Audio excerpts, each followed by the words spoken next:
In this lesson, I'm going to show you how to make modelling chocolate. When we make our modelling chocolate, we use 1.2 kilos or around 2.5 pounds of white chocolate. We're choosing to use a Nestle brand that we have here in Australia. Ghirardelli is a nice choice in the US. We just want something that isn't too waxy, but you just don't want it to be too expensive or it can become really soft. So especially when you're starting out, you want things that are nice and firm and it's going to set up well. We're also going to use some light corn syrup. We're going to have 1 cup of that, and they're really the only 2 ingredients that we need for this. Modelling chocolate for us is used in a variety of ways. We use it to make our sculpted cakes with, we do little figurines with it, and even chocolate flowers. So it will come in handy, and it's a really easy process. It's just a matter of slowly getting everything up to the same temperature. So I'm going to start with, our chocolate is in a heat-proof bowl that we're going to be microwaving, and I'm going to get ready our light corn syrup, just a cup of that, again into something that's microwave safe. So it's about 250 mils, if you're measuring 240, 250 mils, depending on where you are, is a cup. So we'll just measure that out.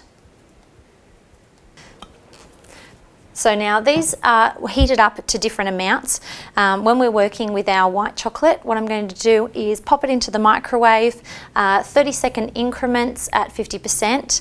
If you've got a big amount like this, you can do your first go at a full minute, but then move on to the 30-second increments. So because this is going to take longer, and our corn syrup doesn't take very long at all, we're going to get started on our chocolate first. So pop it in for its first session, and then we've got a spatula to help stir it and combine it each time.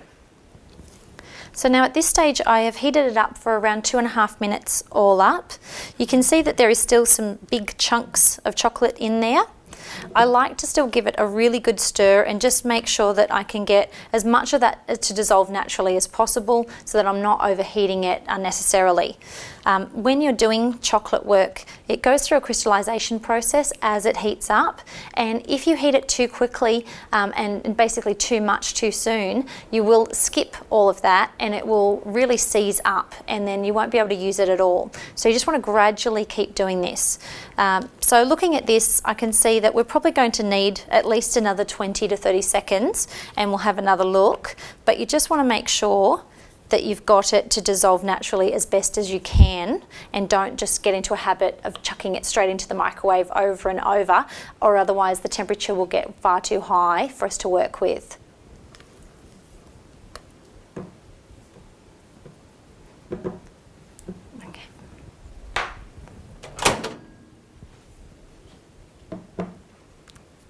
All right, now I've done another 30 seconds with this in the microwave, again at 50%.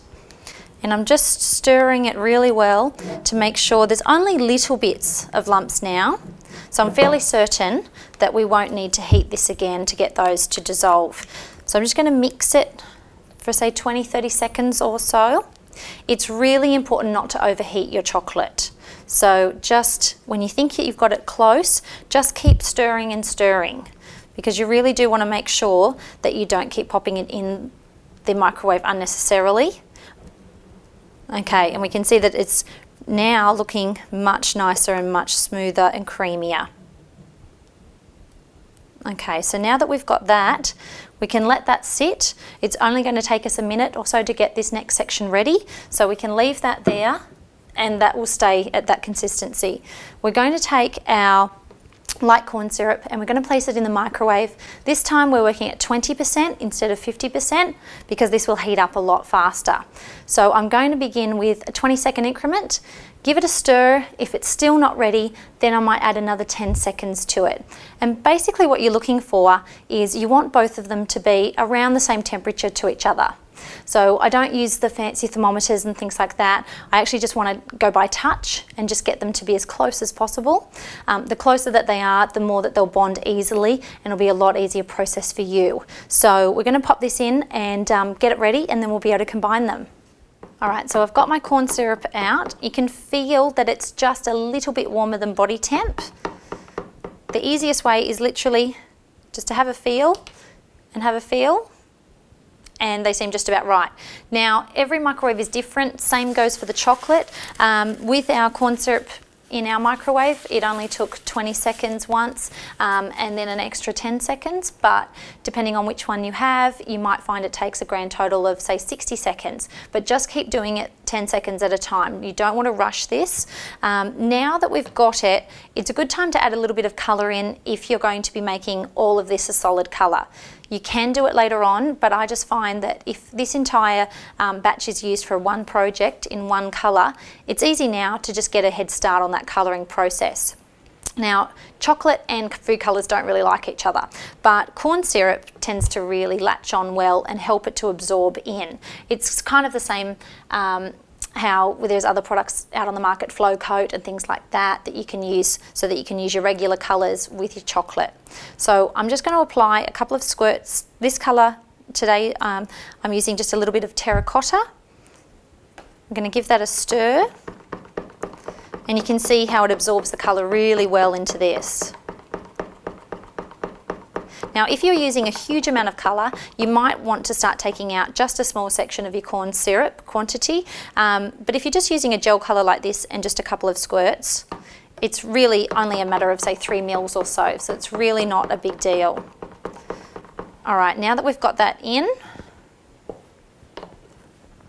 the way that we combine it together is I'm just going to pour this directly into the centre. I'm not going to pour it all the way around. I'm just going to make basically a big well in the middle of it. Get the excess out. And then we're going to work quite quickly, going all the way around and combining the entire corn syrup in. Making sure that you're scooping at the bottom all the time. Now, having the colour gives you a really good indication of whether you've stirred it enough and combined it. Basically, you want it to be fully combined, but it is something, it's kind of like when you bake muffins, you can overbeat it and you can overmix this and it will actually start to separate again. Okay. So the colour has fairly well combined. We're going to be kneading it in a moment anyway, so that's fine. Now I've got out some parchment paper. It's known as baking paper, parchment, wax, depending on where you are. I've just got a large section of it, and I'm just going to pour this out just onto there.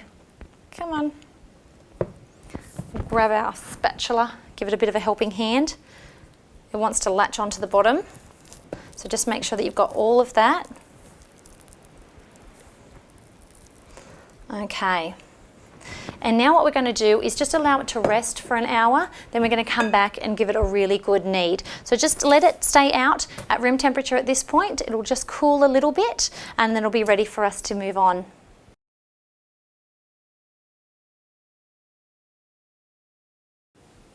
So now we've let this rest for around an hour. You can see that we've got a little bit of chocolate showing, so we're going to mix that all together now.